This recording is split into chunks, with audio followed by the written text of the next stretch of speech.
এই যে আমি ইতালি যেখানে থাকি আমার শহরের থেকে একটু দূরে, মেন রাস্তা থেকে অলরেডি 15 মিনিট হাঁটতে হয়। এই যে পাহাড়ি রাস্তায়, হ্যাঁ, এই যে আমি হাঁটতেছি, দেখাইতেছি আপনার থেকে, আমি হাঁটতেছি মানে আমার রুমে যাওয়ার জন্য। মানুষ এটা বিশ্বাস করে না, মানুষ অনেকে মনে করে বান্দরবান চলে আসছি। অবিশ্বাস্য হলেও এটা সত্য, যেন আমাদের যে ক্যাম্পটা, ওই ক্যাম্পটা পড়ছে একদম পাহাড়ের উপরে। প্রায় 15 মিনিট লাগে হাঁটতেই, মনে হয় খুব একটা কষ্ট লাগে এই রাস্তা দিয়ে হাঁটাটা। তারপরেও প্রতিদিন ঘোরাফেরার জন্য হাঁটি, যেমন আজকে নামাজ পড়ার জন্য গেছিলাম। প্রায় বাসে 1 ঘন্টা মতো লাগে, শহরে নামাজ পড়ে আসলাম। তো এই মুহূর্তে এই যে যাইতেছি আমার ক্যাম্পের দিকে। আপনারা দেখুন ওই যে গাড়িগুলা কত পাশে, হ্যাঁ, সামনের দৃশ্যটা দেখাই, ওই যে টিলাটা, বুঝছেন? 10-12 মিনিট লাগে। আর মূলত এই হাঁটাটা অনেক কষ্ট লাগে, উপরে তো অনেক উপরে রাস্তা।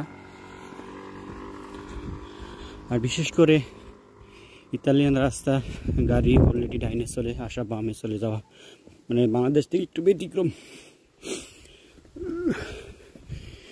এই যে ফাঁকা রাস্তা, আপনি চেষ্টা করলে ওই পাশে যেতে পারবেন না, এটা দেশে আইন নেই। সামনে পারাপারের জায়গা আছে, ওইখান দিয়ে যাইতে হবে। দেখুন কি টিলা যে অবস্থা, একটা টিলার মধ্যে পড়ছি আমাদের ক্যাম্পটা।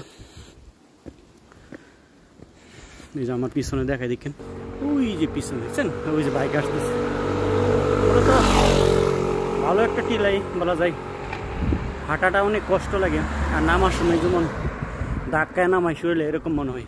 ওই যে প্রাইভেট কার আসতেছে, ওই যে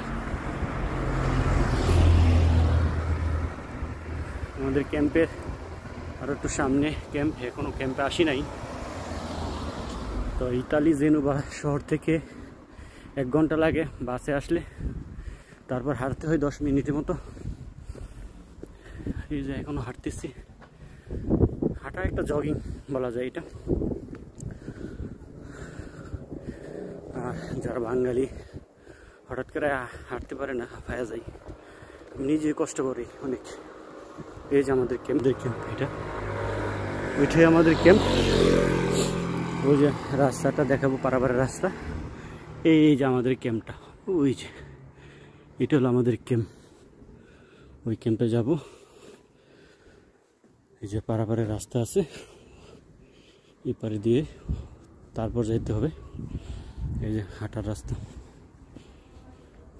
এই যে গেলাম। তো সবাই ভালো থাকবেন, সুস্থ থাকবেন, আমার জন্য দোয়া করবেন। ইনশাল্লাহ সবসময় আসি, ইনশাল্লাহ থাকবো। আল্লাহ হাফেজ।